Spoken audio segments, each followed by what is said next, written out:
Welcome into the Russian nightclub. This is Vegas Square gambling show because Aaron has a hill he's willing to die on. How is everybody? Aaron, Vegas Square himself, how are you, sir? Good. How you doing? I'm doing great. I love how your name is now the show name. I appreciate you. You're insane. Fantastic. I thought you had Vegas Square host as your name before. You're incredible. Okay, what does that have to do with anything? I just thought it was interesting that like you just randomly changed your name from the morning show to the gambling show. It's fine. How are you, Sammy? I am good, thank you. I've been car shopping all day and studying up on this show for the last few hours, trying to figure out if I can finally make a bet. Very difficult week. The mush, the man, the myth, who's actually been on a pretty good tear for the morning show bets. How are you, sir? I'm great. Sammy, you prove again you're smarter than the rest of us. We couldn't help ourselves. Of course, we're going to degen in week one college football here. You know, we are, like Aaron says, we're a gambling show. We gotta get in some. Yeah, nobody watches to have us play and say, "Come on, Sammy, action." Yeah, I am optimistic that I will stay in the lead after your guys' picks this week. No, this is a really tough week of college football, man. I spend a lot of time on all these games, and I could just fire off some stuff. I have opinions, but these are some really tough games this week. Yeah, week one. Well, week one is about. I'm glad you have opinions. I mean, that's very good. It's good that you're doing a talk show and you have opinions. You know, it's a good thing to have here. And Sammy also coined the term hashtag making bacon. But as I mentioned, this is Vegas Square, and we are presented by mybookie.ag. Head to mybookie.ag. Use the promo code 12OZ Sports in all caps, no spaces, for up to a $1,000 first deposit bonus. It is Thursday, 9 p.m. Pacific / Friday at midnight 02. We are living the dream. We are ready to go. Before we get into any of our bets, I thought we might start with the two signings over the last week, especially the most recent one, the 49ers. As of this evening, as I was doing another show today, signed Brandon Ayuk to a 4-year, $120 million deal. Of course, we're going to start with Aaron, go to Sammy, then Dietz on you guys' takes on this, and if it changes anything with the 49ers, or if you thought this was going to get done all along, etc. Aaron, what was your initial reaction? Go ahead. I think they overpaid. I know that's the going rate for receivers, but I think they overpaid for Brandon Ayuk. I've said this 100 times. I don't think he's worth $30 million a year. And I think their window is about to shut if they don't win the Super Bowl this year. So being stuck with this guy when you're probably going to lose Debo, George Kittle, I don't know. We'll see what happens with him. I don't know his contract situation, but he's definitely fallen a little bit off of a cliff. Can't stay healthy. I mean, and you got to pay Brock Purdy. So what happens now? Trent Williams, I guess you're hoping he retires. Are you going to be able to get him into the season, into the camp, or into game one, whatever? But I don't know. I think this is terrible. I'm probably going to end up being proven wrong as he goes for 1,300 yards. But Tom and I, we talked about this on the morning show. Like, guys who sign these mega deals, Brandon Ayuk, CeeDee Lamb, only one of like the last 8 has actually even eclipsed 1,000 yards after signing their mega deal, and that was Tyreek Hill.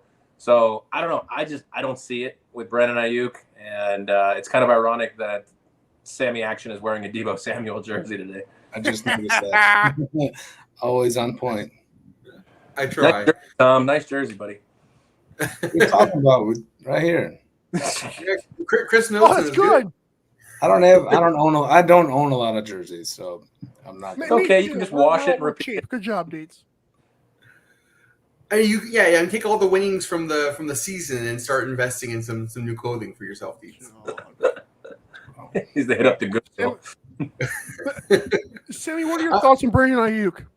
if you think Brandon Ayuk was overpaid, it obviously means that you think Tyreek Hill is overpaid and you think CeeDee Lamb is overpaid, and that is definitely a popular opinion these days.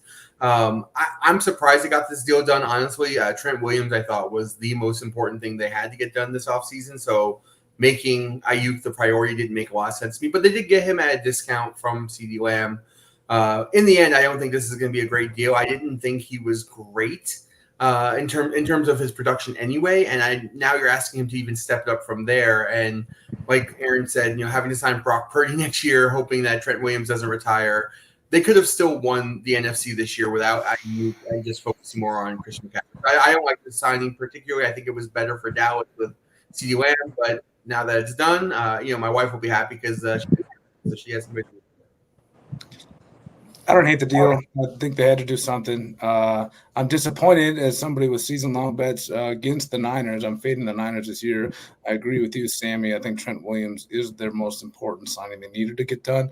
But Brandon Ayuk, he's important to what they do. They got the rookie Purcell, whatever, and they got Jennings, who we almost hit on a MVP bet last year for the Super Bowl. They do have people they can replace, but if their window is 2 years, this is a deal you need to get done. It'll, in 3 years from now, it will bite them, but every team's got dead cap space they got to deal with. If they want to win the Super Bowl, they had to get it done. So as a Green Bay fan and have bets against the Niners this year, I'm disappointed to see it, but I do think they should benefit from it this year, at least this year going forward. This is what you got to do. You got Brock Purdy on a rookie deal. You got to pay these guys while your window is open because the windows are closing quicker and quicker every year in the NFL now.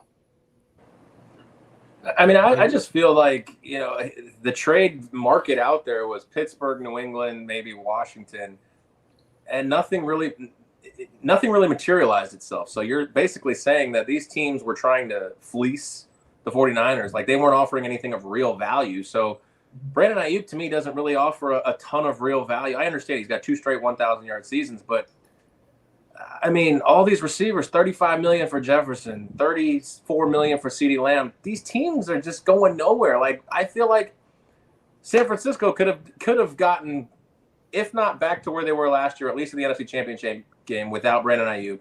And think about what they could have utilized $30 million to do. I mean, obviously, they could have brought Trent Williams back in.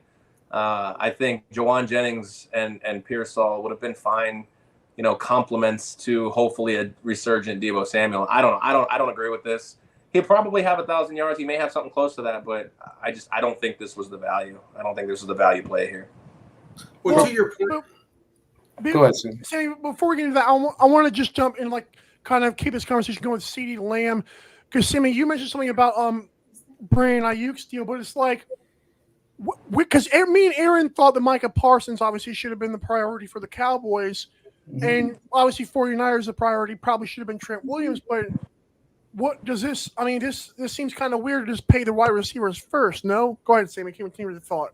Well, to Aaron's point though, I don't think they would have competed this year because while that $30 million could have gone somewhere, there really is nowhere for it to go. Right, the season's about to start. There isn't exactly a ton of free agency they're going to pick up for starting on week 1.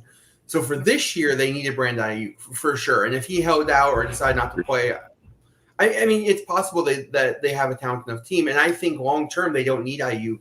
But I do think if they're going to try one this year, this is a deal that had to get done. But I don't agree with the 4 years, $30 million. I don't agree with the 4 years, $136 million for CeeDee Lamb either. Locking these guys up long term just doesn't make sense to me, right? I mean, put them on 2-year deals and then make them prove it every couple of years. There's so much talent in the wide receiver pool right now. I don't know that you need to have these guys signed up for long term. Well, I'm always on the side of paying these players. The NFL, if there's any sport where players deserve to get paid, it's NFL. They put their bodies through crazy stuff, and no league takes advantage of their players more than the National Football League. So I will not be mad at any player for trying to get paid. This Ayuk deal, though, was strange, though, because Aaron, you touched on the fact that they had offers out there. My understanding, and I could be wrong, was that he rejected, they had a deal set in place with the Patriots, and he didn't want to go there. Yes, that's true. I don't blame him. He was trying to get something done with the Steelers, and they had something. I think Cleveland had a deal in place, and they couldn't come to they let Ayuk out let his agent try to negotiate deals with other teams, and he just wasn't willing. Which again, that for me, that kind of paints Brandon Ayuk a little bit more negatively because if you want to go get paid, go get paid. If you want to play for a championship, sometimes you got to take you do have to make sacrifices for that. So in the end, it looked like it worked out for him. And think about these these deals, we never know what goes into them. Like these deals are signed with the intention of being reworked, or like nobody expects these deals to go to fruition. They rework, give them bonuses, add on dead cap years. So like what we're looking at. Deshaun Watson got his deal restructured for and they freed up $36 million with the Browns. To your point, that's incredible. Which is crazy. Yeah. But CeeDee Lamb, I'm glad he signed. I needed him in fantasy this year. They needed to sign somebody because things were getting bad in Dallas. So I'm happy CeeDee Lamb is signed and ready to go. I hope he catches 200 passes this year. The like or dislike of a deal really depends on which side Tom Dietz has a bet on. Absolutely. I'm down on Niners. I need CeeDee Lamb. So thumbs up to CeeDee Lamb, thumbs down to Brandon Ayuk. Aaron, any thoughts on CeeDee Lamb? The CeeDee Lamb deal makes more sense. I mean, any given day, Christian McCaffrey, Debo, George Kittle, Brendan Ayuk, there's 1As and 1Bs throughout that entire lineup. CD's it, man. I know Jake Ferguson came along last year, but he had the biggest drop-off from wide receiver 1 to wide receiver 2 in terms of yards between him and Brandon Cooks last year. Like, it was a massive, like almost 1,000 yards. You could put a 1,000-yard receiver in between him and Brandon Cooks. So to me, it makes a lot more sense. This tells me the CeeDee Lamb deal, and we talked about it on the morning show. The CeeDee Lamb deal tells me that Dak is going to get re-signed and Mike is going to all three of them are getting re-signed. I'm changing my complete tune from last Thursday's show, the gambling show, to this Thursday. I'm changing the tune. All three of them will be Dallas Cowboys in the immediate future. I agree. There you go. Well, let's take our first commercial break. When we come back, we will talk college football week 1. There's some big games this weekend, so stay tuned. This is Vegas Square. Don't go anywhere. I know you won't.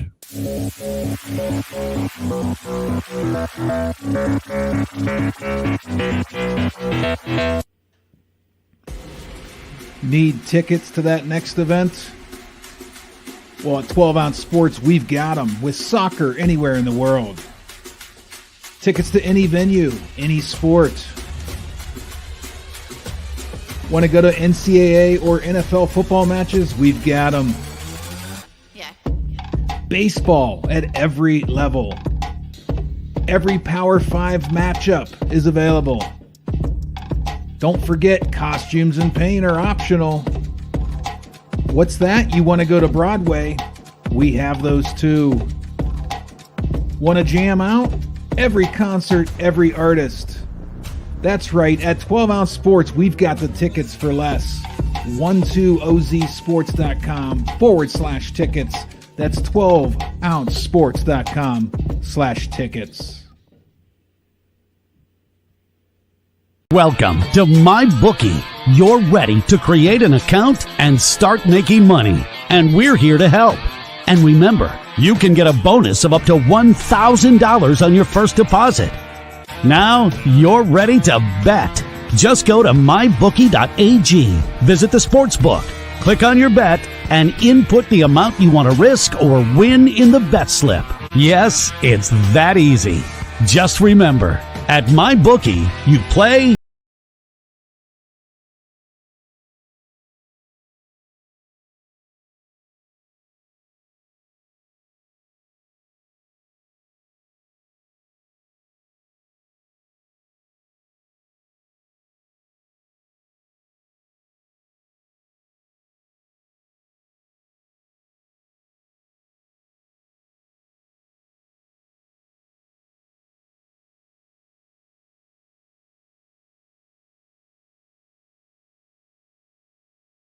We've connected fans to the game.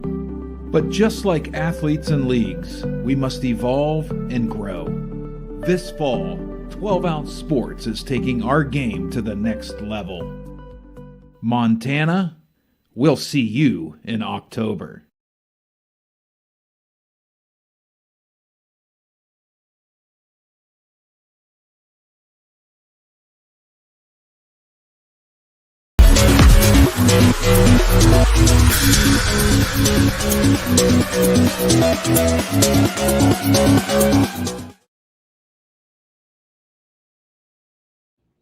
And welcome back to Vegas Square here on this beautiful Thursday. We are presented, as always, by MyBookie.ag. Head to MyBookie.ag from anywhere in the world and use the promo code 12OZ Sports, all caps, no spaces, when you sign up for a first deposit bonus up to $1,000. It helps out this show hashtag tremendously, which is unfortunately I don't have a banner for right now, but it works that way. And so we thank you so much. Also, you can go to 12ouncesports.com/bet for just $5.99 a month or $60 for the year. And you can tail the guys named Gamble Guy, Philly Pete, Aaron's been on there, Sports Stance joined for some daily fantasy. We're gearing up at 12ouncesports.com/bet via MyBookie.ag. Okay, boys, college football week number 1. There have been some early games today. I want to just ask you before we get into this at all, if there's anyone that you were watching. I know I was watching Colorado. They escaped against North Dakota State. You know, really officials had some calls in that one I thought could have went either way. But Aaron, were you watching any other games this weekend, or Sammy or Dietz? I mean, I watched the UCF game on my phone on ESPN Plus. They covered with flying colors, although they didn't look very pretty this week. Yeah. So gonna have to maybe reevaluate week 2. Week 1, it's hard when you play these, dumpster fire schools. They just don't offer a lot of value. I mean, the only thing it's good for, I guess, is to see if maybe your team stumbles out of the gate, to see if you've got anything. But like, you do what you're supposed to do, and it's a ho-hum, 57-3. Well, that's what you were supposed to do. And then, you have teams like Colorado who had a fight on their hands. Now, we know, I think everybody who pays attention to college football knows that North Dakota State is a powerhouse in the FCS. They've produced Carson Wentz and Trey Lance. So, I mean, maybe their NFL careers hasn't panned out yet, but their college careers were pretty good. But yeah, I mean, I watched a little bit of that Colorado game, and it looked like the officials were doing everything they could to make sure Coach Prime could get a win here. But, they started 3-0 last year, too. So let's see what happens with that one. But, yeah, I mean, everything, our free bet hit, Tom. Nice job for us. Very good. Pretty bad, yeah. I was surprised I saw you on that one, and I'd already kind of pegged it myself, so I was happy. So it was North Carolina, Minnesota under 50.5, and it went up to like 53 before game time. So you guys nailed that pretty good. I know. I got worried. It steamed up to 53. I have a feeling that had to do with the weather, because I know weather was a reason, one of the reasons we both liked it. But still going. It's 1917 late in the 4th, so we should be good. But yeah, hats off to your Central Florida team, Aaron. I know we're both high on them coming into the year with KJ Jefferson and that running attack with Melzat. I mean, 58-3. I mean, how bad could they have looked? I get it. You're supposed to kill these teams, but I was this morning. I was very leery on laying the 40 or 38 with them. You were tempted to do it. You almost tried to make you wanted to make it a piggy bank bet. So hats off to you. That was you read it right. Even when you're seeing things good even when the team doesn't play that great, they still cover a large spread like that. So yeah. I did petition the host here to let me open the piggy bank for that game, and unfortunately, request was denied. So that's okay though. I've got a few picks for this week up my sleeve, and I'm already down $55, boys. So I better hit this week, or it could get ugly. As was it Yogi Berra used to say, it's getting late early. So it's a long season here. Yeah, right. I'm looking at the live ESPN app gamecast of this. For North Carolina, Minnesota people, if you're watching it live, North Carolina was favored by 1.5 in that game that they both had under 15.5. Minnesota's driving down 2, trying to kick a late field goal. So I bet you a lot of North Carolina backers are about to sweat their tails off right now. But that's a story for another day. I just thought it was interesting that game's still going on. And also, never fear, Kansas did destroy Lindenwood, for what it's worth. And also we had North Carolina State survive West Carolina. So there you go. I got $1 if anybody can tell me where Lindenwood is. That is a wild name for a California. one. Is it really? I have no idea. I don't know. Long I'll look that up real quick. I'm going to guess Kansas just so they didn't have to travel far, but I couldn't tell you if you had a gun to my head. I couldn't tell you where it is. I was thinking the St. same Louis, thing, like Missouri. Kansas, some Midwest area. Yeah. It is St. Louis, Missouri. Is that where it is? Yeah, who's their mascot though? I don't know, but let's move forward here. Hold on. They're The Lions. They're the Lions. Yes. Oh, then Deets should love them. I'm a huge fan. Yeah, we found that out last week. All right, let's get to some real cats and dogs.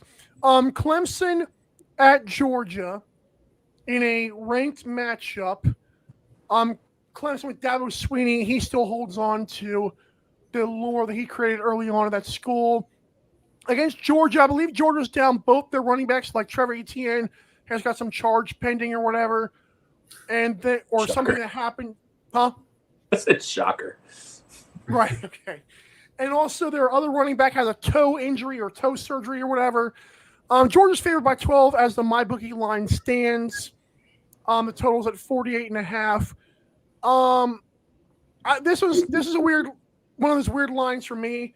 Aaron, do you have any thoughts on the defending? Well, they're not defending champs. That's a bad way to put that because they didn't even get there. They're not defending champs at all. That would be a bad way to put that. Yeah. Okay. Any I thoughts think on they Georgia? would be the defending champions, though. That's right. They did beat Florida State. That's right. What was left of them, which is probably what this team is this year for Florida State. Yeah, so speaking of Florida State, Clemson got a gift with Georgia Tech beating Florida State to hand them a huge conference loss. I know that doesn't sound like a lot in the beginning of the season, but, opening up your season with a conference loss. Clemson, I don't know, there's just so many question marks, man. Cade Klubnik, in the line of great Clemson quarterbacks, so far he is not. And I don't know. I mean, Clemson relies on their defense. So they lost a lot of players in the NFL in the last 2 years. So this is a tough spot for me. I don't think that Clemson will be able to shut down Georgia. I mean, they're going to be incredibly efficient right out of the gate. Carson Beck is the Heisman favorite for a reason. Wow. Don't know if I like laying double digits in the first game of the season. We've already made our mistake with that one with Florida State. So I don't know. Like, my initial thoughts are just to lean on the under because I don't know if Clemson can score, and Georgia might not need to put up too much. So my initial thoughts are 10-3. What? Oh, go ahead. Finish your thought. I don't know. I feel like this may tick a little bit higher as we get closer to this game. Could go up to 50. So I'll lean on the under, but maybe wait it out a little bit. If it goes down to 48, you can hit it. But I mean, I'd wait it out and maybe pound the under. So I spent a lot of time on this game, mostly because I feel like Clemson is criminally underrated. But yet, this line seems justified. And college football is just so bonkers with stuff like this.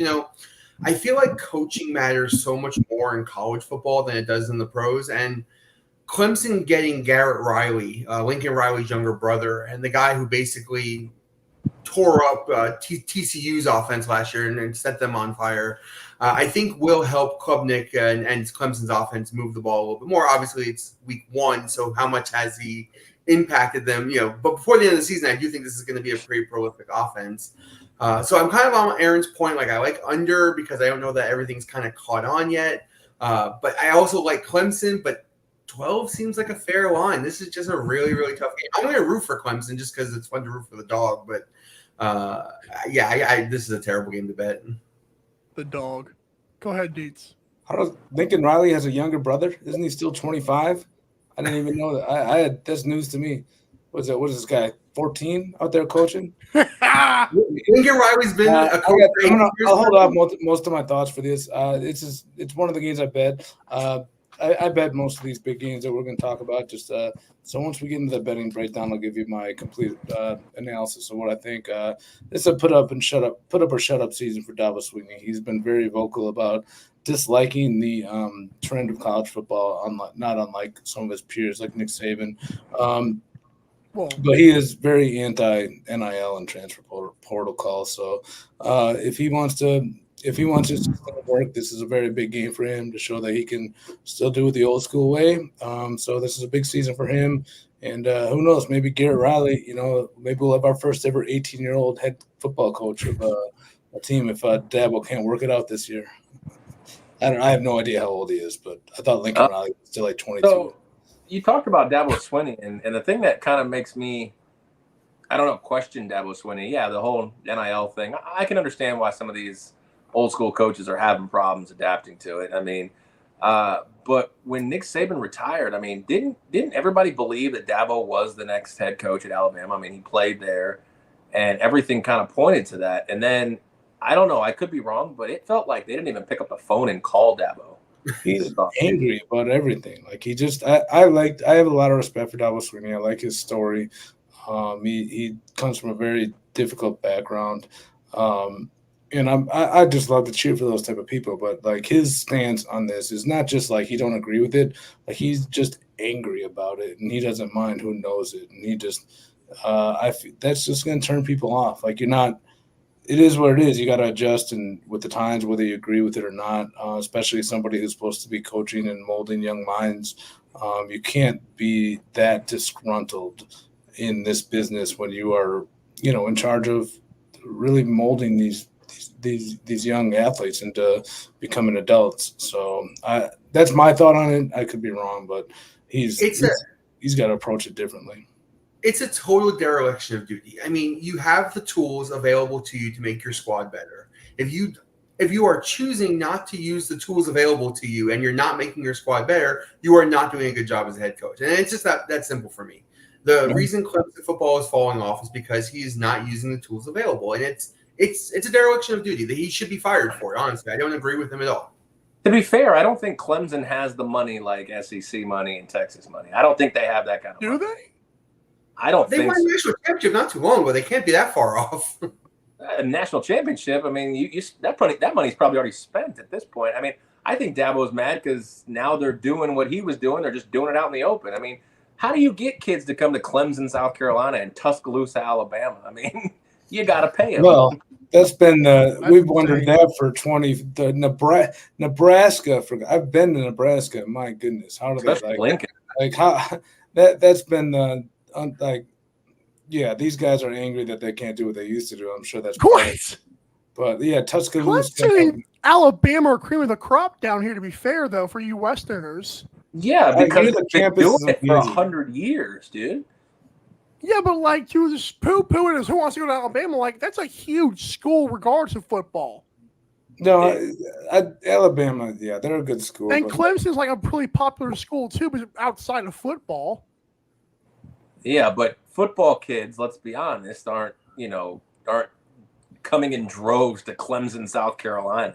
They won a national championship. They had a number one draft pick. They had a guy who was drafted the first. That's the point. These kids are coming because they're getting paid when they weren't supposed to be getting. That's not. I mean, I see your point, but I don't think that's entirely the reason why they. I mean, if money talked that much, and somewhere in Montana could pay you, and they don't. So I don't think that's entirely true. Sometimes they don't have the resources for that. My point is if I'm a college athlete and I'm an incredible athlete, I'm going to LA. I'm going to places. What? I always wondered why UCLA wasn't better. I figured UCLA was great in the 90s and the early 2000s. Like these programs were great. Like, and then all of a sudden, Nick Saban turns around a cult. Anyways, it doesn't matter. You can pay them now, so it really doesn't matter. Now these kids will go anywhere they want as long as the check clears. Saban tucked his tail and ran. Oh, by the way, fun fact about this game: Carson Beck is a fifth-year senior, and he's at the same school. ESPN article called it a unicorn. That's pretty rough nowadays. Yeah, I mean, he's kind of that old school vibe. Like you stick it out, you go through the grind. I mean, you had the Stetson Bennett's, jumping over him. He was 27 years old. He's probably older than Lincoln Riley's brother. So. Is he still playing, Stetson Bennett? I think he's on the Rams. He's Stafford's He's still at the backup. Rams, ain't he? He's on the Rams, yeah. He just went right to their QB coach. he just went right from. Actually, I think he's their topic on general. hand. Miami at Florida was just kind of like a fun little thing to say. Miami's favored right now by 2.5. The total's at 54.5.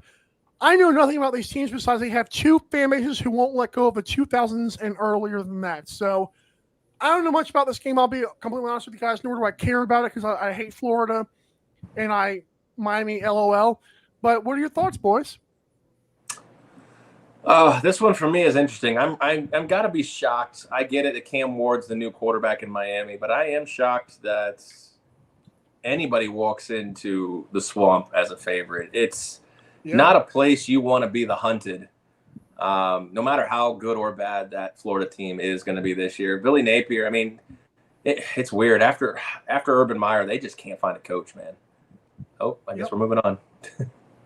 No. That was I don't know why I did that. I didn't click anything. I mean, they just can't find a coach after Urban Meyer left, which I will say this. Someone needs to bring Urban Meyer back to college football. I don't care what he did in the pros. Somebody bring him back to college. For being an awful human being. Come on. Oh, stop. There's awful human beings in all walks of life that continue to get jobs. So. Yeah, but you don't celebrate them. There's plenty of where's what are you celebrating? The guy deserves a job. Sign Garrett Riley. He does a good job. That's right. Jim Harbaugh is freaking cheating and dipping. Like, what difference does it make, man? I'll tell you what, there's a difference. Jim Harbaugh walks into the building and he commands. Everybody loves him.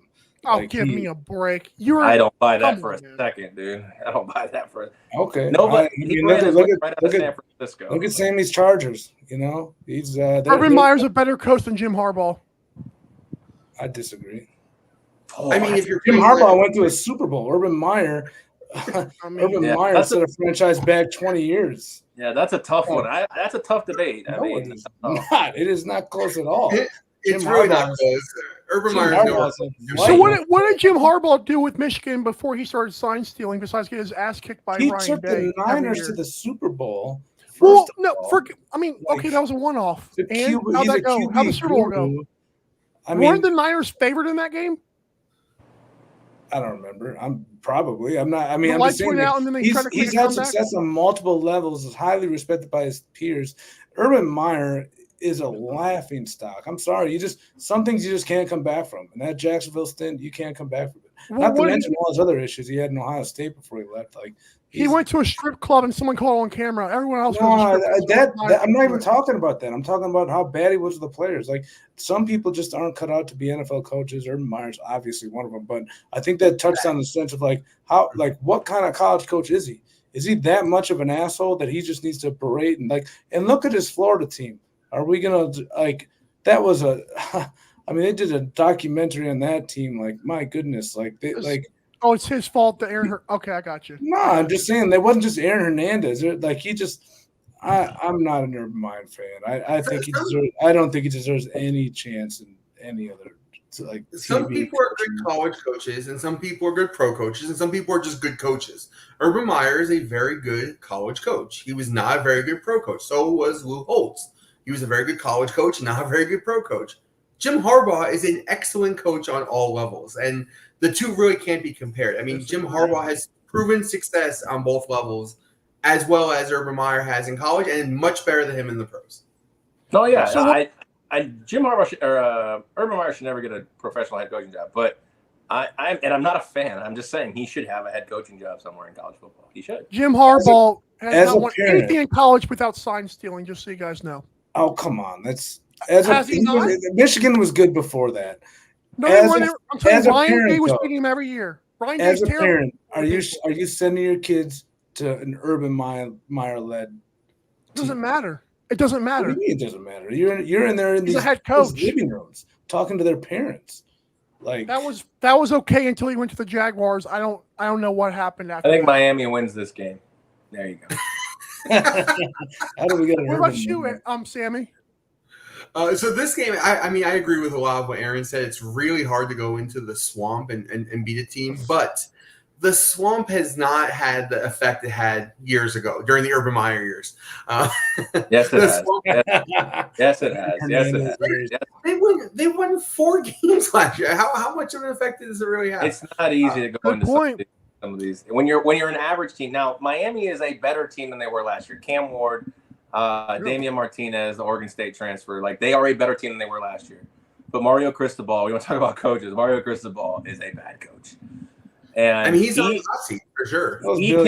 He can throw up all over himself in the middle of the swamp. Now, is Dabo Swinney, some of these other coaches, are they walking in there and being, scared or stuttered? No, but a guy like Cristobal, it doesn't take much. Do you guys remember him against Georgia Tech last year when he could have just kneeled and ran the football and the guy they blew a game? Like Mario Cristobal can do that. I still think Miami will go in there and win this game. I don't know how I feel about this 2.5. I really don't. I mean, if I had to pick, I'd probably lay the 2.5, but I think the swamp is still treacherous. I mean, I don't agree with. It's not as hard as it used to be. And they won 4 games last year, and they're not a good team. I'm aware of that, but it's still, you got the hype, you got the crowd hype. They've been tailgating all day, dude. I've lived and breathed Southeast Conference football. I've lived through all of this. Like the swamp at night when those kids have been drinking all day, there's nothing like it, man. I like Miami for 2.5. I do too. I have a bet on this too. I will touch on the Cristobal thing. There's a very excited to share it. One of the reasons I like it. Tom, you come back when it's time to make picks. Hey man, we're a gambling show. I got bets on everything. What do you want? I need Mike to talk about it so I could bet on that too. So. Let the guy open. What did you say, Deets? I said I know you do stuff with lacrosse. I need to learn that sport. So yes. I can bet on that too. Hey, talk about your lean. I want to hear your thoughts on this game. I can't wait that long. I can't wait. I got Miami. You talk about Cristobal with hey, breaking news. Cristobal hired a time management coach or time management. 1 year too late. Yeah, no kidding. But how big is that? Hey, Neil. I wish I could have applied for this ball. Hey, Cristobal, kneel. You should kneel right now. Like that would have been great. How much this guy getting paid? I can do that. But no, there's plenty of reasons I like Miami here. Have a little bit of a history with Graham Mertz. Cam Ward, he's a wild card. But I'll go into that in the betting section. This should be fun. The swamp. I mean, if there's any team that should be able to withstand the weather, to me, the swamp part of the swamp's home field advantage is the muggy, humid, just nasty conditions. People, that's just not a fun environment to play a football game this time of year. If there's any team that should not affect, it's Miami. So yeah, I like Miami in this game too. That's a fair assessment. Mario Cristobal is lucky that game against Georgia Tech was not on the road because I'd have Lane Kiffined his ass and left him in freaking on the road. I'd have left his ass. 88 degrees and preheat index for that game time weather for Florida. Just to let you know. That sounds nice and wet. Feels like 100. I don't know what preheat index is, but 88. Well, it could be like 98 instead of 88 is what I mean. That sounds wet. That sounds wet. I don't miss I've lived in South Florida. I've lived in Las Vegas. Get me out of that humidity. Yeah. Agreed. Nasty. Notre Dame Catholics. I love doing that. At Texas A&M. This is Jimbo Fisher. And Aaron, remind me of the Notre Dame coach. I forget his name. Williams. Tyrone Williams? Isn't he the former, I forgot where he came from. Marcus Freeman. What am I getting? Yeah, Tyrone Williams. He got fired after Charlie Weiss. Yeah, it's Marcus Freeman. I don't know where Tyrone Willingham came from. Yeah. So this is an interesting one because, I mean, I don't know what Jimbo Fisher has this year, but I feel like Marcus Freeman could be making a name for himself in this game. Texas A&M right now is favored by 3. Totals at 46 on mybookie.ag. Promo code 12OZ Sports in all caps, no spaces.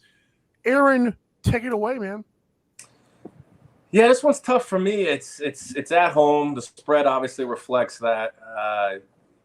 Notre Dame's defense is supposed to be really good, and Texas A&M's offense was really good last year. I don't know. It's really hard. Riley Leonard, the new quarterback for Notre Dame, I'm high on him, but he ended his season real early last year with some devastating injuries. Hopefully he's behind that, but I want to take Notre Dame. I really do. I really want to take Notre Dame. I want to take the good defense, and I want to take a pretty good offense, and I'm getting 3 points. I'll take the Irish in this one. Do it. I did too. So for me, it's an interesting dynamic because Riley Leonard was the quarterback for Duke last year, and the coach of Texas A&M is Mike Elko, who was the coach for Duke last year. So if there's any connection, anybody in the world who can help maybe tame Riley Leonard and the Notre Dame offense, might be his coach from the previous year, which I thought was a pretty interesting dynamic for this game. But I will also say that Texas A&M probably has one of the best defensive lines in all of football. Notre Dame is missing 2 tackles from last year's draft. Texas A&M has a quarterback that was the number 1 rated quarterback out of high school, coming back from injury. Nobody's talking about him. He could be a Heisman favorite. For me, I am so inspired by Tom Dietz and all the gambling he wants to. I'm going to open up my piggy bank for this game. Finally, I was going to ask, what does it take to make a bet? I mean, these are all reasons I'm betting Texas A&M. Like, you gotta like. Now I'm really rooting for Notre Dame. Like, come on, dust off the wallet, blow off the cobwebs. Tom, you've always inspired me, and this is another opportunity where I can give you this credit. I'm gonna bet $22 to win 20 on Texas A&M minus the 3. Although I'm getting a bad line because it was 2 the other day, or maybe 2 now. Okay, good. I'll take a minus the 2. Okay, so he gets a good line. How does he get a good line with that? It was 2. It wasn't 2 when you decided to open up the piggy bank. I like the 3. He told me during commercial break. You got to the window late, Sammy. I don't care. I don't know what the line was 2 all day. I don't know what happened. It ain't 2 right now. I thought I was going to drop some knowledge right with that Mike Elko stat. You beat me. You're the one who put 3 on the board. Oh, okay, Sammy. Are you willing to accept? I mean, you have to kind of be. I'm just letting you know. Whatever you tell me, Mike. Okay, I have to be. It has to be 3. I can't. Hey, we're good with 3-2. Listen, me and Sammy were on the same side. 3-2, whatever. Let's go, Marcus Freeman and Riley Leonard. Let's go. I can't wait. I was gonna say I wanted to smash that button, see if we could bet against you. Me and Sammy are on the right side. Aaron's on the Notre Dame side. Not Sammy. You made all my points for me that I was gonna make during the bet. I have a few other, but like I was like, what does it take to get you to bet? I love like everything you're saying. I love like I didn't bet $22. I'm not that crazy. I only bet 11, but The piggy bank segment is coming up next, by the way. But first, let's get to this one, and then we'll move on to that after commercial break. LSU at USC. It's at USC, right? Yeah. No, it's here in Vegas, baby. Vegas. Okay, well, that's even better. Hold on, stand by. I'll say versus, and that looks a whole lot better. Okay, LSU versus USC. Aaron, I was actually in the 12 on Sports group chat, which a lot of things will stay in there, but I will enlighten people on some of it. I said, for me, and I don't break a piggy bank or anything on the show, I am I know Lincoln Riley cannot coach a defense, but I still believe he's better coached than Brian Kelly. And so I've been on USC money line for like a couple of weeks now on my public Twitter page. And I'm just letting people know that. I'm just letting you guys know that before we go here. I don't know what you guys thought from the Brian Kelly. If you guys think he can just, I don't know. I'm going USC all the way on this one. What do you guys feel? I mean, if I'm looking at a side, I'm leaning USC, less travel. Yeah. Obviously, the fan base will be there. We can get Sammy Action's ticket started with the Miller Moss Heisman campaign here, but I am not going to pick a side on this one. I'm just going to root for fireworks. I like the over in this game, 64.5. Both defenses are Swiss cheese at this point. There's no defense in this game. Offensive lines are the top priority here for both teams. They have good offensive lines. I honestly don't even know who's the quarterback for LSU. I haven't done any research on this game, but I'm hoping that. Huh? I think it's Nussenberger. That's right. Garrett Nussmeier. That's right. Yeah. Nussmeier, yeah. For some reason, I thought he had graduated because he got overtaken by Jaden Daniels last year. So, yeah, give me 2 experienced quarterbacks. Obviously, I'm rooting for fireworks. Allegiant Stadium just can blow up in terms of the points on the board, not actually blow up. That would be bad. Okay. But give me the over 64.5 here, and I think get it early because correct me if I'm wrong, this is a Sunday night game? Yes, Sunday. So I think this thing's going to go up Eastern. 1.5, 2 points before then. So So it's funny. I'm on the exact opposite side, Aaron, and I'll tell you why. Last year, both these defenses were absolutely terrible. 100% true. And both of these coaches went out and signed defensive coordinators from within their own conferences, right? I think the USC got UCLA's defensive coordinator, and UCLA's defense was top 20 in the nation last year. And LSU went out and got, I can't remember the guy who they got, but they were also a very good defense. So they kind of went all in on defense and trying to make these schemes better. There were times I watched USC last year where their defense didn't even know where to line up. And so I think you're going to see vast improvements on the defensive side on both sides. I think 64 is quite a high number. However, to your other point, the two quarterbacks are just outstanding in this game. And a fun fact about Lincoln Riley, he's only been in the league 8 years. And I know, ribbing on his younger brother a little bit, but he's already had, three or four first overall picks, 3 or 4 Heismans. The guy is just a quarterback guru. And so I'm not betting under in this spot for the points of the quarterbacks just being so dynamic, but I do think you're going to see an improved defense on both these squads this year. Maybe so, but it ain't going to be week 1. I agree. Deets.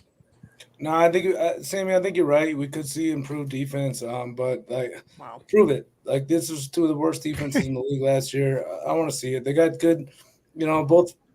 I mean, they lost Jaden Daniels and Caleb Williams here. You got 2 unknowns. Miller Moss, I do like him a little bit more than doing Bauer, whatever his name is from LSU. And I do think LSU might lean on the run a little bit more. That is my little bit resistance with the I do have the over, full disclosure. One of my bets is the over in this game. But I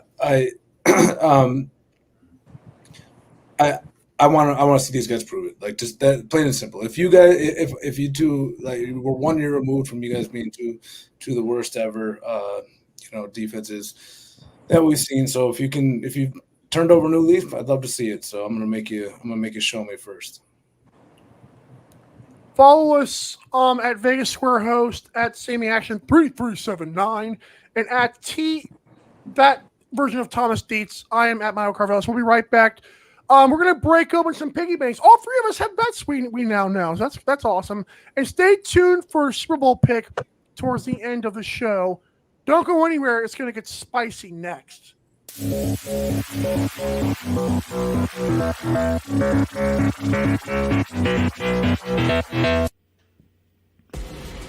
Need tickets to that next event?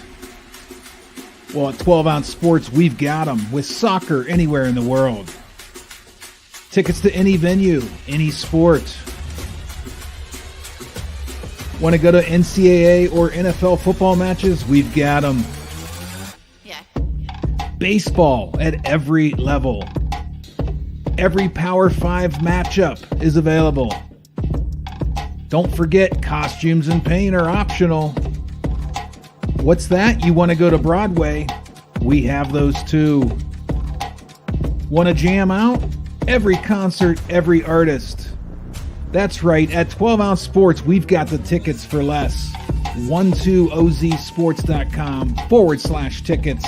That's 12ouncesports.com/tickets.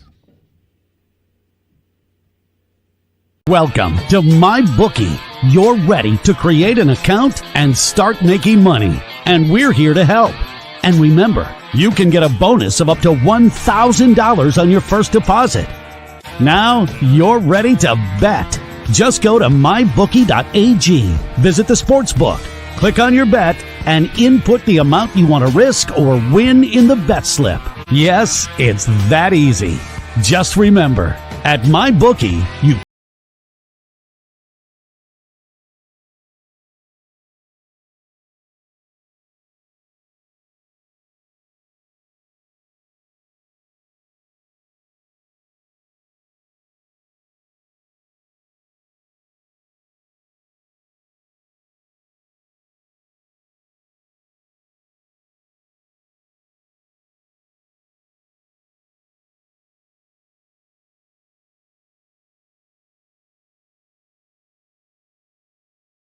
For years, we've connected fans to the game.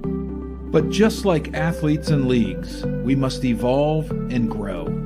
This fall, 12 Ounce Sports is taking our game to the next level.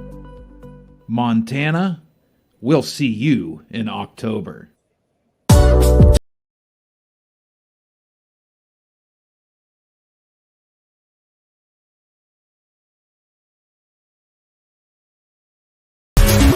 It's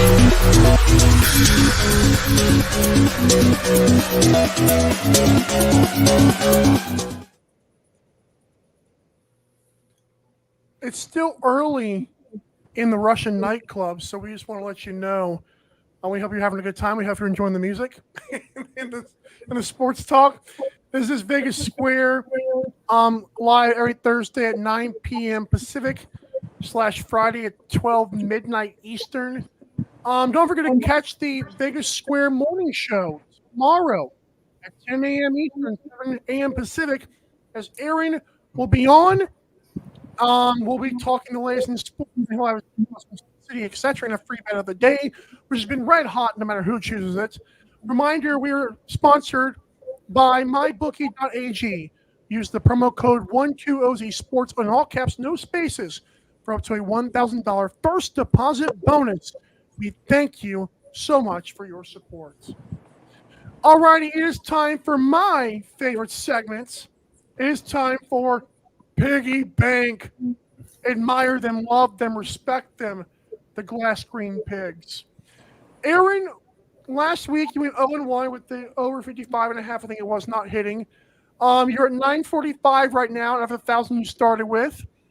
And from what I understand, you have 2 bets today. Why don't you just give them to me? All right. I've got, like you said, I've got 2 bets. I'll start with my first one. It is the under 45.5 in Fresno State and Michigan. I think that Fresno State's reloading on offense here. We'll see what happens with their offense. Michigan defense is the name of the game. Replacing everybody, Blake Corum, J.J. McCarthy. I don't know what I have in Michigan's offense either at this point. So I liked the first half under, but I'll just take the game under because I think we get a little bit of a resting starters thing for Michigan unless they go up like 52-0, which obviously would be bad for me. So I'm going to take a 42-0 victory for Michigan in that spot. And then I'm going to risk $22 to win 20 in that one, and I'm going to go with a 2-team teaser, 7 points. We're going to tease Stanford tomorrow night to +16. Oh, Stanford's playing themselves. That's awesome. I see that. Yeah, it was my bad. Go ahead. Did you just switch jerseys during the commercial break? Somebody said Super Bowl, and I got inspired. Oh, my God.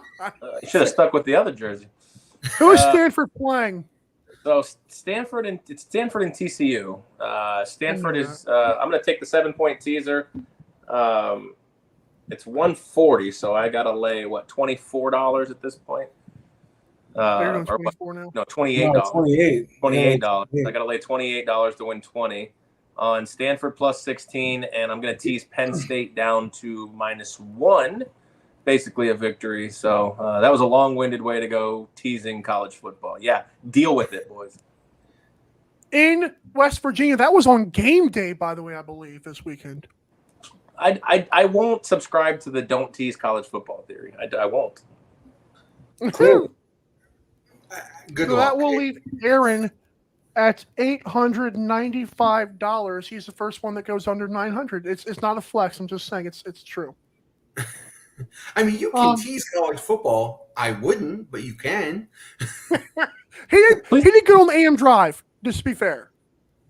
At least it's low scoring like games, I guess. Like it's not a game with a 70-point total. I don't think, anyways. No, I'm not teasing totals. Like I'm not teasing. No, I mean I'm just in general. 71 to 64. I'm not teasing that kind of crap. If the total is 65, you don't necessarily want to tease for an extra 6 points when the variance of such a high scoring predicted game will, anything can happen. That 6 points is not worth as much as a game with a total of like 45. Right. Well, that's why I'm not teasing totals. But I'm saying, look, basically I'm getting Penn State on the money line here to move the line. And I get a team that I actually think might win outright tomorrow. That's not what I'm saying. I'm saying the points are more like the points matter more in the total. The totals, the lower scoring totals, the points in the tees, the point spread matter more than a game with a total of like 70 or 65. Like you're more likely to win your bet, I'm saying, with a low scoring total than a high scoring total, even though you're betting the point spread. I mean, you know me for years. I've been pushing the Wong teaser, right? Always teasing through key numbers. And I mean, I've used that strategy numerous times in pro football because, to Dietz's point, those are lower scoring games, and so the points matter more. In college football, when games can score in the 60s and 70s, the points mean a lot less. That's why college football teasers are generally frowned upon by most bettors. So I think that's what Deets is trying to say too. Eric, I think you're going to win though. Eric, I don't want to go crazy in this game, but Fresno State, do you see 2-0 for Michigan? I thought Fresno State at least had some lick of an offense, right? I mean, I don't know. They're replacing Jake Haener, so I mean, we'll see. But to start the game to start the season in the Big House, I don't have high hopes for Fresno. God, 42-0. But they don't have Harbaugh though, so. Oh yeah, okay. They don't have Harbaugh. Who is the coach? Is it Sherrone Moore? Did he get the job? I don't even know. I think it is Sherrone Moore. Yeah, some lackey. All right, Sammy, you're at 1,000, and you did mention this already, but go ahead and tell us again, because this did come in late, and you wanted the 2, but we're going to roll at the 3. How did you come to this conclusion, Sammy?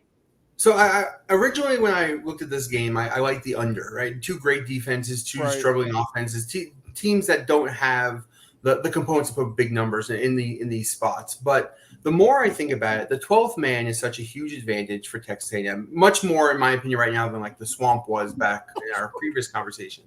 I think it's hard to win on the road in general. I think Texas A&M has more going for it with the coaching change, with the change of quarterback being the fact that it was his old quarterback that the Mike Elko gets to face.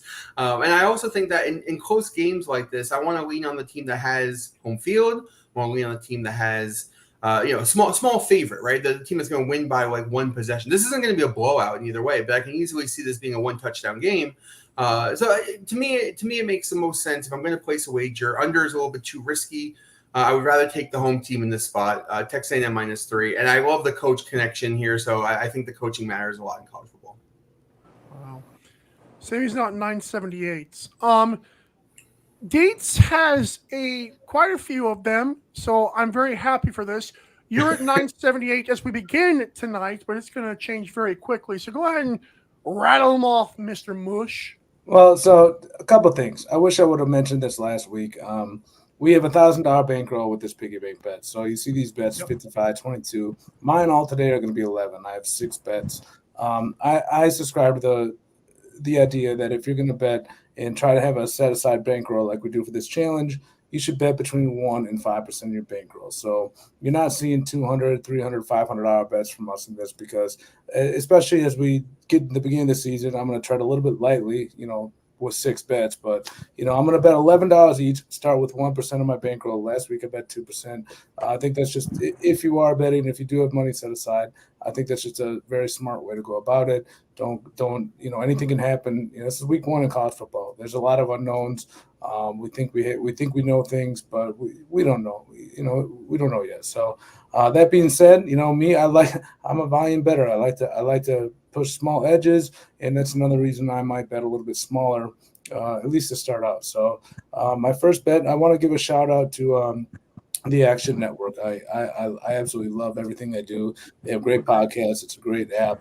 They do a lot of stuff. So I have a little bit of information that I garnered from them. So my first bet is Indiana -21.5. They are playing FIU. They have Curt Cignetti from James Madison coming over as a head coach. According to the Action Network, last year James Madison would have been a -25.5 point under favorite at a neutral against FIU. This dude brought over his whole team. They got the 6 starters on defense. They got a transfer from two receivers and a running back. Their quarterback, Curtis Rourke, he came over from Ohio. He was a MAC Player of the Year 2 years ago. And one thing Cignetti likes to do, he likes to run it up. Like at James Madison, he was not averse to putting up 40-point wins against everybody. So I think this Indiana team has improved. They have some studs at wide receiver and running back, and I do expect them to put a number on FIU -21.5 for that one. Second one. South Carolina -21 playing Old Dominion. South Carolina they have some people. They missed a bowl last year. They missed a bowl game last year playing in the SEC, but they have their quarterback Lenora Sellers. They have a transfer running back named Rocket Sanders, and they have this absolute beast of a receiver named Nick Harbor. He's 6'2", 242. He qualified for the Olympics in the 200. That is just incredible to me. I think that they're going to be able to run rampant against this Old Dominion defense, who has a bad secondary. Last year, Old Dominion was one of the luckiest teams in college. They won 6 games by an average of 3.8 points. They gave up a 28-0 lead to Western Kentucky in a bowl game. Last thing we remember is Western Kentucky running rampant on that secondary.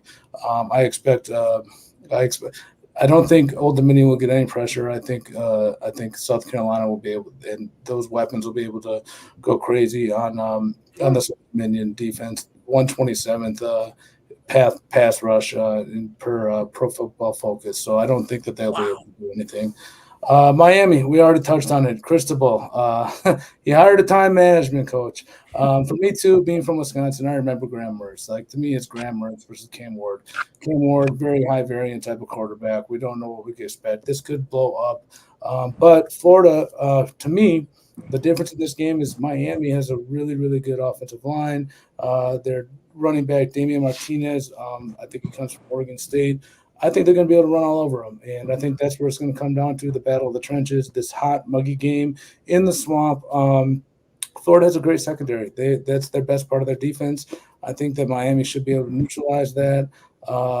Florida doesn't really know how to create pressure or anything like that. So I don't think it's going to come down to Miami having to throw the ball. I think that their offensive line advantage should be able to be good enough, and with Martinez running rampant. And for me, Graham Mertz, yeah, he's been there. He's shown some stuff.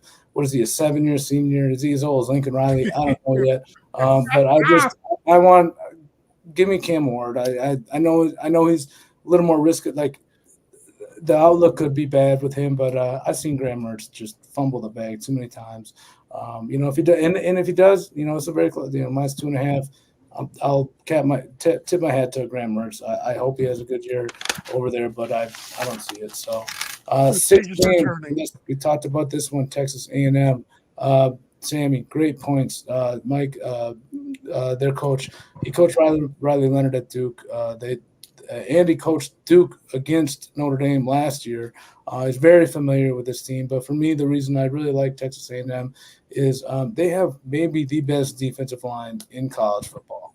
And Notre Dame, their offensive line has a total of 6 career starts. That is their biggest weakness. You touched on the tackles before. I think when you come down to it, that defensive line is going to be the difference in this game.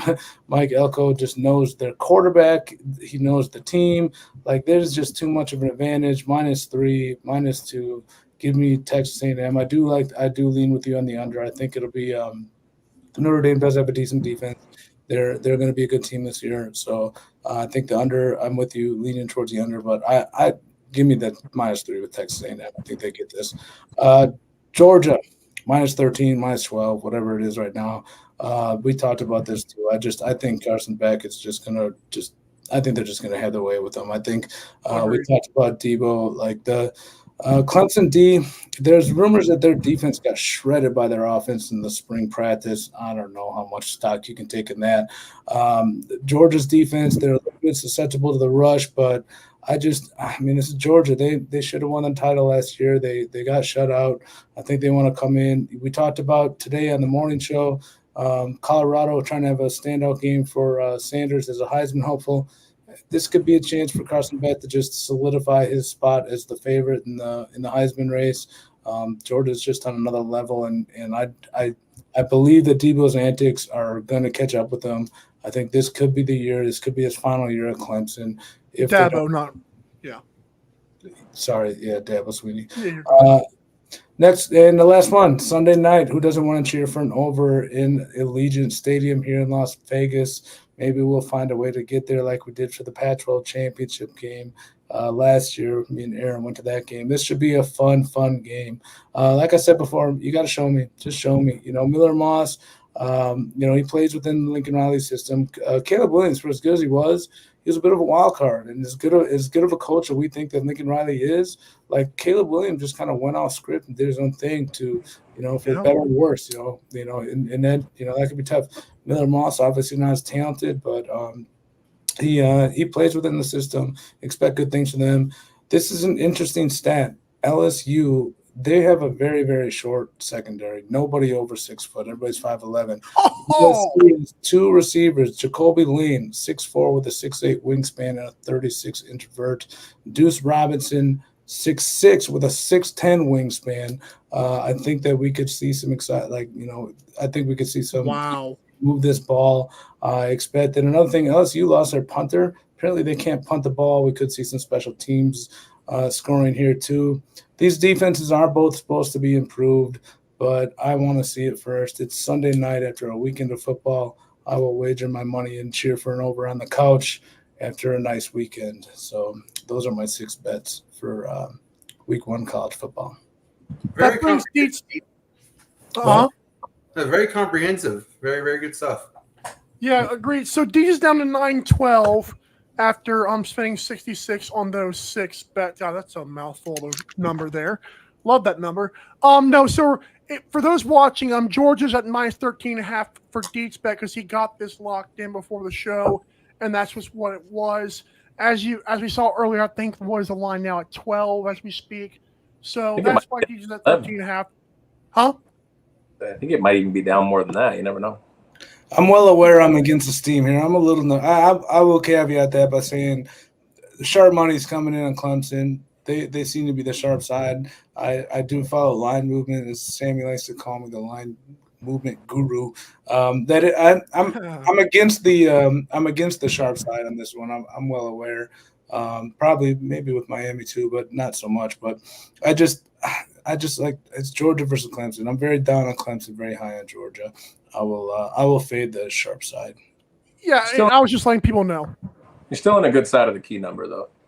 Right, and that was it for me. Under 14. I mean, obviously, I'd love to have 12, and if you can get it at 12, as you can now, even better. But I just think they win this by more than 2 touchdowns. It was at 12 as we were doing the show. Like I was refreshing my bookie. At least on my bookie, it was at 12 for a while there. So unless it did go down to 11.5 or something. Any thoughts on Deets bets, guys? I know the USC. We talked about the fireworks there. I don't know much about South Carolina, and it's like right up the street, kind of in a way. I'm actually impressed that you're big on the Gamecocks. It seems like this, at least in some way. I'll be having a lot of those this year. Most of my college bets will most likely be obscure games. Love it.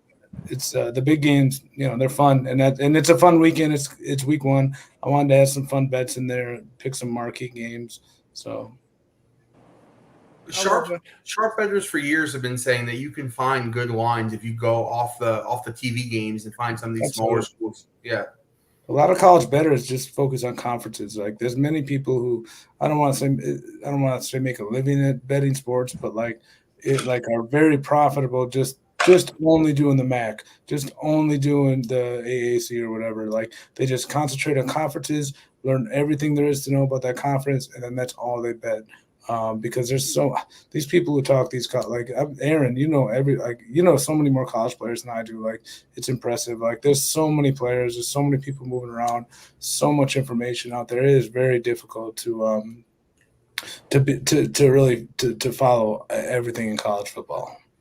Well, and not only that, I mean, there are people who won't even bet football. They'll bet the hockey, the baseball. They want the games that have very little handle. WNBA was bet heavily for years by guys who didn't even watch the games. Chase steam. I did that for years. Chase the steam. You catch the bad number, but you that line's moving for a reason, and I don't know why. Like I'm not smart enough to figure out what they know that I don't know, but I'm smart enough to know that nobody's betting I've been called a DGen for years because I bet WNBA, but just like preseason football, like you see a line move, there's a reason. And, you catch a bad number sometimes, but if you follow the team early enough, you can make some money doing it. I have a buddy who kills preseason football. He barely bets during the regular season, but he kills it every year during preseason. Yeah, I think Billy Pete was doing that too on the subscription service. Yeah, I don't know if you saw that, Aaron. He was doing pretty good on that. There's a lot of good stuff you can find in preseason NFL. Um, You got to follow the beat reporters. Yeah, that's true. Do we have any fire bets or prop city stuff here? Or Aaron, I didn't know if you found anything fire bet. Of course he did. Did you? I have a fire bet, and it's Yes. I took a look at the slate, and I didn't really find a ton of massive dogs that stand alone that I really think they can win. So I'm firing off what Dietz has coined as the 5-team fire bet, the parlay. Oh, How did I get stuck with that? I don't know. you coin. Oh, come on. I mean, this is you. This is so. Anyways, I had a lot of ideas for the fire bet. I'm going to start with the Miami of Ohio Redhawks against Northwestern. They are currently a 3-point dog, so I'll take them at plus 130 to win. I'll take the hometown UNLV Rebels going on the road to Houston, and they are currently a plus 118 dog as well. I'm going to say vamos to Sammy Action and Tom Dietz here, and I'm going to go with the Notre Dame Fighting Irish plus 130, currently at 2 or 3 point dog. I'm going to go with the USC Trojans, who are currently a plus 158 dog at a maybe de facto home game 4 hours up the road. Yeah. And then I'm going to fade my beloved Florida State Seminoles on Labor Day and just take a shot with the Boston College Eagles, which actually were a plus 550. I could have used them alone. But if this thing, I put it in $5 already. If this thing hits, it is currently going off at plus 19,239. Hey, what does that pay? $5. If I wagered, I don't know, divide 19,239 by 5. Oh, I thought you made that. I thought you made the bet. I bet it for 5. Oh shit! Yeah, I don't know. Yeah, what does it pay? So what was it? I can tell you. I can go on Action Network and tell you. Oh man, the app, freaking Caesars, the app just crashed. I'm not gonna. I thought you already bet it. Okay, it's 961. 961. That sounded about right. That was according to odds calculator on Action Network. I wanted to mention Action Network again. I love that parlay, Aaron. Thank you so much for the fire bet. Yeah, 961.97 is what the exact number. Yeah. So Dietz, I just again to pound the Action Network thing. I interviewed Hutton Jackson quite a few times. I don't know if you've ever heard of him, but he helped me out on Daily Dive last season quite a bit. So I wanted to just give him some love here because he's awesome. I just want to be transparent. Like I find this information on these sites. Like there's a lot of podcasts we all love, and if I pull information from a podcast for an article, I want to make sure that I'm giving them credit. And I'll do that throughout the course of the year. I don't want anybody I don't want anybody to think I'm just stealing information. Like they just have a ton of information, and if I pull information from them, I want to make sure I give them credit. And that'll go for anybody I listen to or information I garner through the year. But they're definitely one of my favorites. Absolutely. We appreciate you. There's been 73 minutes into the show so far. We've got 17 to go. When we come back, we kind of forgot an NFL future last week on purpose. We didn't forget, but it sounded good in my head. Super Bowl champion. Are the guys going to stick with the stuff they were rolling out with last week? Don't go anywhere. We're going to wrap it up next. And Sammy, you're just so transparent, man. He's going to come back in an Eagle jersey. Do us all a favor, say go Lions before the break. Go Lions. Let's go. You idiots.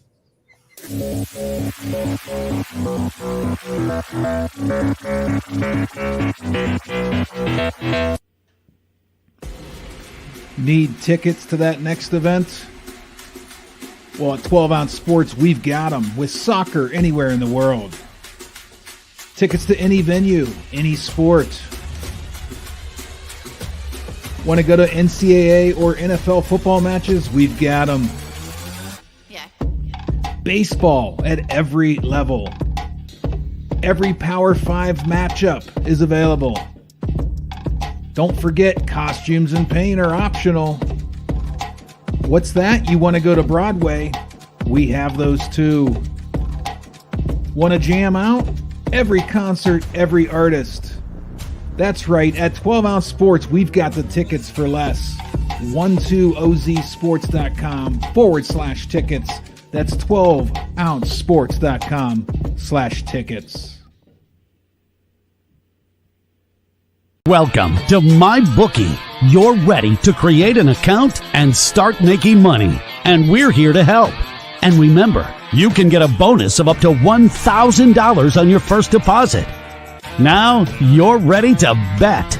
Just go to mybookie.ag, visit the sportsbook, click on your bet, and input the amount you want to risk or win in the bet slip. Yes, it's that easy. Just remember, at MyBookie, you play, you win, you get paid.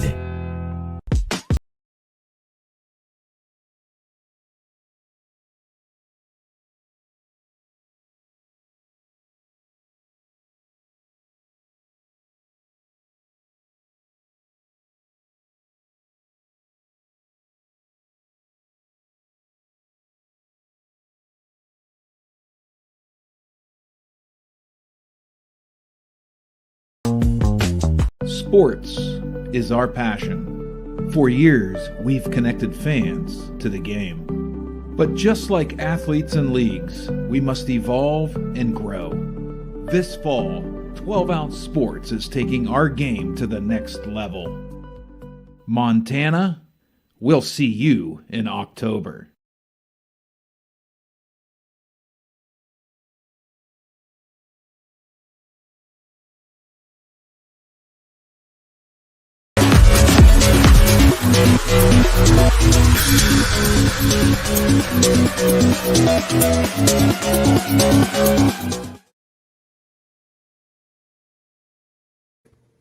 Full disclosure, I'd like to apologize to the mush Thomas Dietz for baiting him into saying that. I don't know why he said the Go Lions thing, but he did.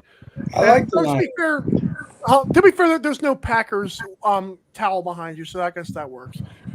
We got a YouTube comment, Aaron. It's from me. That was okay. I humble flex. I'm sorry. This is Vegas Square. You guys hate me. Go to mybookie. Huh? YouTube's the best way to watch this show. I try to tell people. Agreed. Mybookie.ag. Whenever you sign up to get your DGen on, use the promo code 12OZ Sports, all caps, no spaces. We're up to a $1,000 first deposit bonus. Aaron, do you still have that that 5-leg fire bet parlay for us, or did you kind of just click out of it now? I can get it back up. Why? What happened? I was just wondering if you could just rattle off those teams again. If not, it's cool. That'll be good. You're good though. Well, now that we're all this dead air. Super Bowl champion is our NFL futures. Part 3 or 4, I forgot which one it was. We did win totals. We did divisions last week. We did conference winners, some awards. But now it's time for just Super Bowl 59, who wins it all. I'm going to start here with Sammy because he's got the shortest odds. And Sammy, you also have the interesting jersey on. So fire away, sir. So I was alive in 2004 when the Red Sox broke their 86-year curse, and I got to root for them the whole season, hoping for them to do such a thing. And the Lions, while they aren't the longest drought of NFL champions, they have a pretty long one in about 67 years, if I had to guess. And so I'm going to root for them all year. I think it'll be fun to enjoy watching the Lions break that curse, win their first ever Super Bowl. Obviously not first championship, but yeah, I mean, I have Dan Campbell as coach of the year. I have Jared Goff being the MVP. I have the Lions being the best record in the NFC. And so for me, it's just my Super Bowl matchup is Lions versus Bengals, and I'm rooting for the Lions all year. So I was a Barry Sanders fan growing up. I have a Barry Sanders jersey. I'm gonna rock this all season. You need to give that to Dietz sometimes so he can show his fandom. Dietz, you have the second longest odds going. No, I just want to say back here. Sammy, you're from New York. Did you just admit on live TV that you cheered for the Red Sox when they won their Super Bowl being a New Yorker? Like I did that. I know we're a football show, but we can't gloss past that. Well, to be fair, my sister lives in Boston, and I'm not a Yankee fan, never have been, or a Met fan. So And I was never a Giant or Jet fan. So being in New York was just sort of a place mark, not necessarily a fandom. Wow. See, when you don't root for anybody, you can root for You everybody. can root for everybody. Yeah, Yes. It's You're gross. all winners. It's gross. Yeah, it's gross. I'm a Colts all right. fan. Well, okay. That was. I never knew you were a closet Red Sox fan. Okay, good to know. Yes. So, look. Wow. Last year, I had the Baltimore Ravens at 21-1 to win the Super Bowl. I didn't hedge a dime. I was so distraught at that Chiefs game. I don't know what they were thinking. This bet is not about who I think is going to win the Super Bowl. Last year, I thought Baltimore was just as good as Buffalo, Cincinnati, and Kansas City, and they were priced a tier below. This year, Kansas City and San Francisco are the clear favorites. I don't believe in San Francisco. I do believe in Kansas City. I think they have improved in many ways. They are just they have two young receivers that are good. They brought in Hollywood Brown. That defense, they won with defense last year, so you cannot go wrong with the Kansas City Chiefs. However, I do think there's a team this year, like last year, that belongs on that same level. Shocker. It's my hometown team, the Green Bay Packers, plus 17.25 right now on my bookie. When you compare that to other odds, I love Sammy's pick of the Lions. Hey, I cheer for the Lions. Plus 1,200, you're getting a better price than them. You look at Baltimore plus 970. One team that's rising, in my opinion, right now is the Eagles. I think that they could do some damage. But again, I think that Green Bay belongs on the same tier of all these teams that are right in the mix. A couple things go right. For me, Green Bay's defense is going to be the difference. They improved up the middle with Xavier McKinney, a couple of draft picks I really like, and getting rid of Joe Barry, that god-awful defensive coordinator, could, in my opinion, do. Everybody talks about Jordan Love, the four receivers, Josh Jacobs. But to me, the reason this team belongs in the Super Bowl conversation is because of the defense. I do believe they'll have a top 10 defense this year. They have the talent, tons of first-round draft picks, new defensive coordinator that they, by all accounts, seem to love. Plus 17, basically 17-1 to win it. Give me that price over a 5-1 team that isn't that much. I don't think there's that much difference. So my Super Bowl pick is Green Bay. Homer pick. I don't care. Go Packers. Apparently not. Would you love the Lions? Yeah, but is it a homer pick now that you've ball washed the Lions for 2 weeks now? I like this. Everything I just said. You gotta stop saying that. Too. I like the Lions more than San Francisco. I like them more than Kansas City. That's I'm a diehard Yankees fan, but the Red Sox are kind of cute. I'll tell you what. We grew up in the NFC North. We hate the Vikings. We hate the Bears. We can't stand them. But it's something about the Lions. You don't hate the Lions because you never had to. You never had to hate the Lions. They had players we want to cheer for. Not even just Barry Sanders and Kelvin Johnson. I remember Herman Moore, Wayne Fontenot, the coach. Lions were never a problem. Come on, man, get it right. Hey, okay, so we loved it.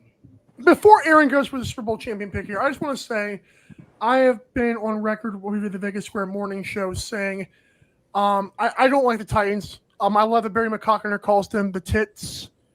I love that Will Levis suck toward 2024 is what I'm voting for this November. I love that he's got a crappy mayonnaise deal. But it's been hard for me to just hate the Jaguars until kind of recently. So I kind of understand. They beat you every year. Huh? They beat you every year. You should hate them. I mean, I don't. It's because they don't do anything else besides that. I mean, cool. You have our number, okay, and we have the entire phone book. We'll be fine.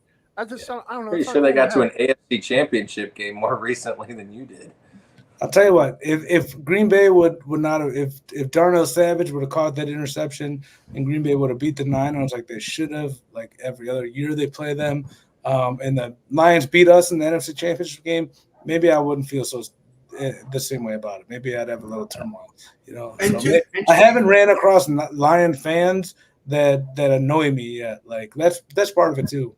They can't talk a lot, to be fair. They exactly. Can once they start getting once they get good, I'm sure I'll learn to hate them. Just like the good. Bears. But no, I just they're a hard team to cheer against, even as a Packer fan. Like you as a football fan, you don't mind cheering for a team like the Lions. Dan Campbell's easy to get behind, but it's they're priced better.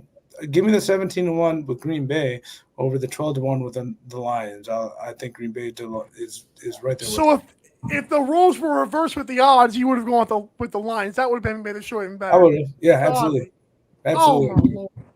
Oh, This is a betting show. I bet. I'm a better. I bet. I did invite Dietz over in his Packer jersey for the week where the Lions play the Packers on Sunday Night Football, I think it is. So we'll take some pictures and post it on the show if he can get over here. I think Dietz would have been taking off his clothes and just putting on Lions gear. This is gross. This is unbelievably gross. No, let's not go crazy. No, I wouldn't. No, I mean, it sounds like I'm not a big unless it's a Milwaukee Buck gear. I'm not a huge. I don't wear a lot of sports stuff, anyways. So. That's enough Lions. All right, Aaron.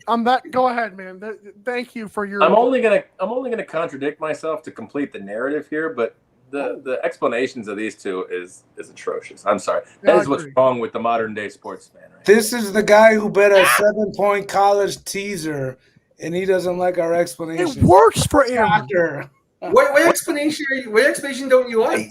I don't like that you're rooting for a new team every year. It just I don't no, thank you.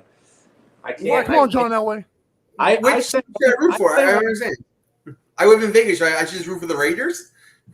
No, I don't root for the Raiders. My point is that you grow up with a team, you stick to it. Your literal division rival.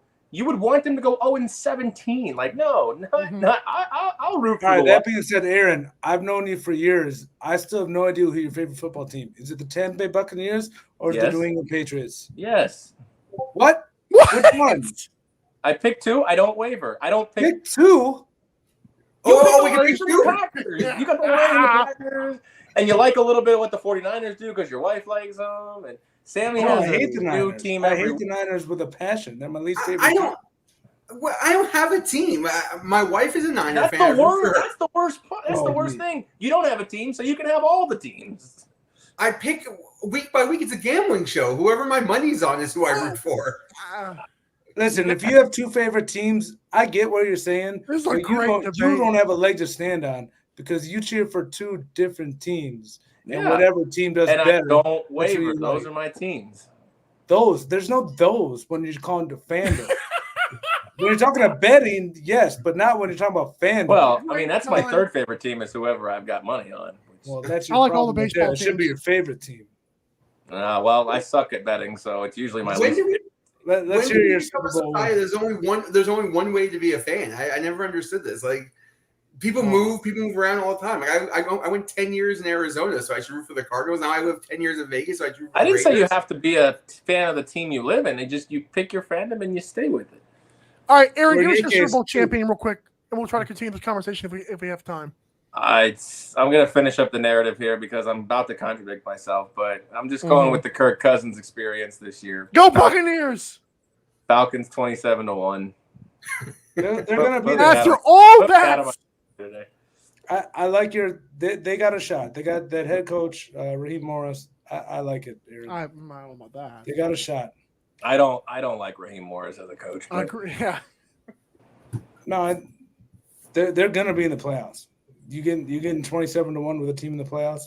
Not bad. Yeah, for sure. I can agree with that. Ask the Giants in 2007 how that worked out with the 27-1 stuff. Yeah, it'd be great. Wasn't that the year that they picked off Brett Favre? If the Falcons win the Super Bowl, I will buy everyone on this panel Kirk Cousins Falcons jerseys. Yes. I don't like shirts that. or jerseys? I don't know. Jerseys. I mean, I can do shirts too. I like shirts. I would love the Falcons Kirk Cousins jersey. I really hope the Falcons do that. You should place that bet tonight just in case it does happen, so you can have the money to do that. No, you get unless you already have. You get plenty of hedge opportunities. They should be a division winner. You can start hedging off immediately. That's something that should make you money. I love the word hedging because it sounds like hemorrhaging. Yeah, just find ways to make money. That's why you make these feature bets so you can make money. You don't make them to realize they're everything. You do it so you can make money, put yourself in a position to make money later on. Honest Except if question. you bet Baltimore against Kansas City, which we didn't make any money. God damn it. Hey, Sammy. Okay, Sammy, real quick. Sammy, before we move on, I want to get something because I want to know. I know these are like our bets and everything, but give me just one team name who wins the Super Bowl realistically, just like money aside. Aaron, go ahead. Oh, you asked you posed that to Sammy. What? No, go on. You too. You told me something before the show. Who is it? Oh, I picked the Chiefs. I think they have a realistic shot of three-peating. Okay. They have the best offense they've had out of any of the 3 seasons. Sammy, who wins the Super Bowl realistically? I would probably say the Bengals if I had to pick a team that wasn't money oriented. Deets, all right, who's your team? Who realistically wins? Lions. Packers. Okay. It's the Chiefs. It's All the Chiefs. The Chiefs are This so show good. stinks. The Chiefs are so All right. good. The We're show's out of time. amazing. What are you talking about? That's true. Thanks, guys, so much for watching and listening. We're out.